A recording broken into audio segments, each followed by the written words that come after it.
Hey there, Tesag here, and today we are reaching the zenith of our active money grinding guides. There will be more, but as of fall of 2025 there is not a better way to grind money actively than of course the infamous Cayo Perico. This heist has been released a while back, it was one of the biggest updates of all time and brought us Pavel, and has been, even despite all the nerfs, one of the best money making methods available in the game. It can be done solo, it can be relatively easy, it can be combined with all the passive money making methods as well as with some of the active ones as well, and most importantly, it's relatively cheap to start. So let's start. First you gotta get in touch with young Madrazo, then by Cosatka submarine, get introduced to Pavel, follow up the instructions and fly to Cayo Perico for a party as an excuse to explore the island, learn about it in general and prepare the plan. Luckily for us, this really is the only introduction and we only have to do it once. We don't have to redo this all the time whenever we do it again. The Cayo Perico is unique in the way that it's not as heavily scripted as the other heists, so we can take some liberty in exploration and various approaches. And I highly encourage that because once you have this nailed, it's good to have some variety to, well, basically be interested in even grinding the money. Pavel will instruct you on your way to scope out some basic stuff, including some infiltration points. Eventually you get past the first checkpoint. By far the best way is to steal a bike, one is right there, others can be found on the airport and the docking area. Speed up as fast as you can and jump over this rock with it when the guy is not looking. Alternatively, you can just sneak through the doors or swim around to the docks nearby. Before we do that though, I recommend going back to the hangar on the airport and checking these 3 spots for an additional loot if you haven't done that yet. These are conveniently located and easy to steal during the heist. If you haven't done that yet and if you are past the checkpoint, don't worry, we will be going back to the airport for a talk with the pilot later on. Then we gotta go to the cell tower and hack the CCTVs in order to obtain footage of the main target as well as some additional gold targets that are available in the compound. But we are not really gonna worry about that because we cannot get gold without a glitch as a single solo player. So we only care about the main loot. By far the best target is the very rare pink diamond, which is worth 1.3 mils, and the worst one is tequila, which is only worth 640k. The rest of the targets is somewhere in between. The first time around, you are guaranteed to always have Madrazo files, which are worth 1.1 mil, and during special events Rockstar can put there a rare panther statue which is worth 1.9 mil. It's worth mentioning that the price tag on each item slightly varies based on whether or not you are playing on hard mode or normal mode. More on that towards the end of the video. Once we are done scoping the main loot via the cell tower, it's time to go for a swim and get all the way back to the backside of the compound. This way we uncover, if we dive right here, we uncover the drainage pipe and we can use that later down the line for infiltration. You don't have to do this again when you go there for the second, third, etc. time. The cool thing about Cayo is secondary loot. You can steal on your way out and in. It consists in ascending order of cash, art, grass, white stuff and gold. Gold being worth the most and cash being worth the least. What you get and what you take is not that important, but if you can help it, aim for the white stuff and grass if possible. The difference between the full loot bag of cash and full loot bag of white stuff is about 180k on a good day and 60k on a bad day. Sure, this thing adds up, but also the time loss does add up if you have to go out of your way to get better loot. So full loot bag of anything you can get on your hands on the way is preferable over a full loot bag of good stuff if you have to go out of your way for it. I'm gonna skip a bit on the preps as these are mostly self-explanatory, but if you can get your hands on full set of rebreathers prior to starting the finale, it will be extremely helpful. My favorite way to do this heist consists of taking a silent AP pistol, the long fin approach vehicle, and arriving at one of the docks. You can choose any of the docks you want. It really doesn't matter, but keep in mind that you have to go back to airport to pick up the additional loot. Reason to go there is because this is the easiest to get loot and is guaranteed to not be a painting. Most of the time you get grass or white stuff here. If you are unlucky you get nothing or a cash, but hey ho.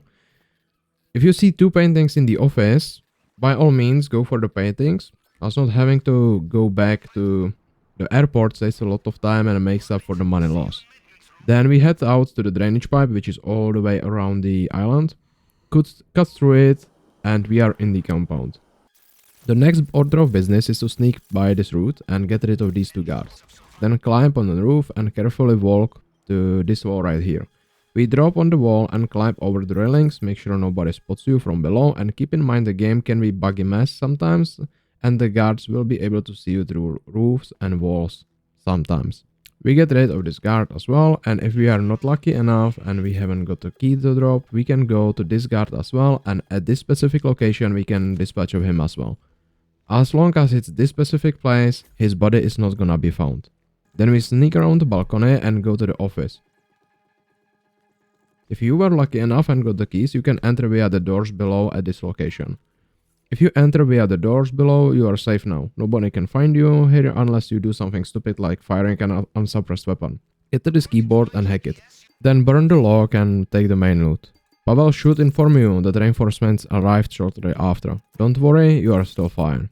You can safely loot the office as well if you got any paintings scoped up there. And there is also a hidden wall safe with some extra cash that doesn't add up any weight to the load bag, so it's literally an extra cash you can take every single time even if you are already fully looted. The office desk also has a hidden locker that contains a unique gold pistol, but to get that you gotta get a key first from a passed out guard random event in Los Santos. If you were lucky with the key, you can leave via the doors in the basement now and just safely follow the route upstairs to the main gate. If you were unlucky, you gotta sneak past the guard on the balcony again and make your way all the way around the path of the juggernaut to connect to the same stairs and to arrive at the main gate.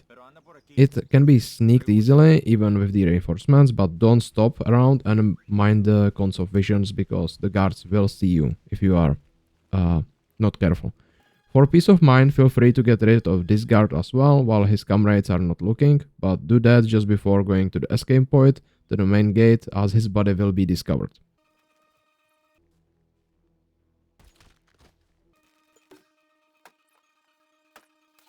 From here, just run to this guy with a bike, dispatch him, take his bike and just drive into the ocean to the west. The guy's body will be eventually found, so don't waste any time and just jump into the ocean with the bike and start swimming as far west as possible. If the guards are alarmed or you see a patrol boat, dive under the water and continue swimming as close to the ocean bed as possible. That's why you took the rebreathers. Just keep in mind GTA is buggy mess and actually might glitch out and not give you the option to use another rebreather. That's what snacks are for. Just continue swimming and eventually the game will consider that as a successful escape of the island. And hopefully you haven't lost any money on the way. Since the game is a buggy mess, we can also take advantage of just swimming into this underwater ridge instead, and the game will recognize that as a successful escape. Usually. Rockstar, ladies and gentlemen. If you want to avoid raising an alarm, you can literally just run to the ocean and ignore the bike guy, but time efficiency.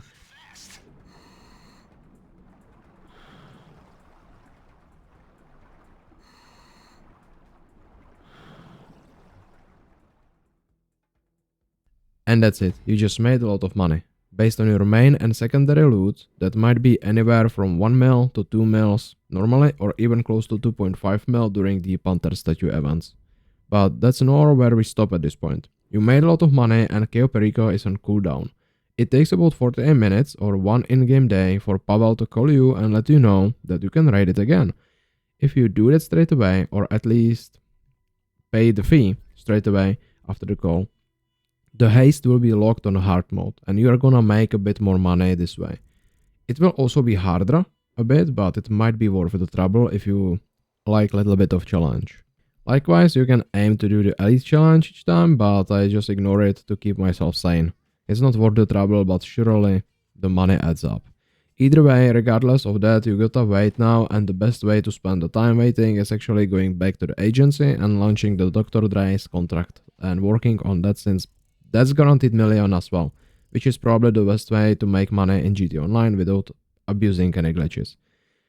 If you don't have access to agency yet, then do the CLUCKING bell raid for 500k in meantime. Ideally, you also want to have a running nightclub, at least the 3 top paying MC businesses, 5 special cargo warehouses, hangar, and at least the car wash running in the background as well to maximize the money per hour gains.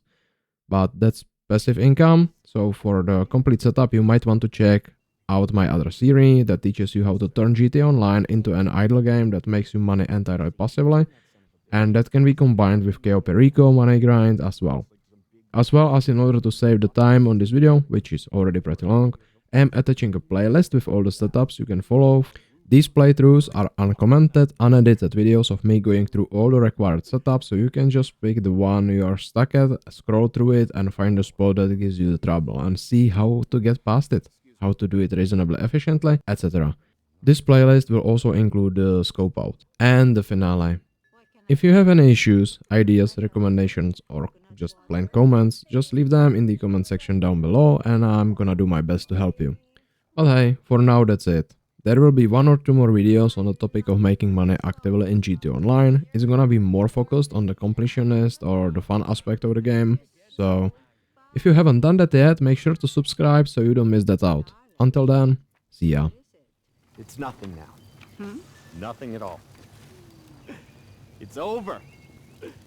Thank you. This means a lot. Come on. The least we can do is offer you some champagne.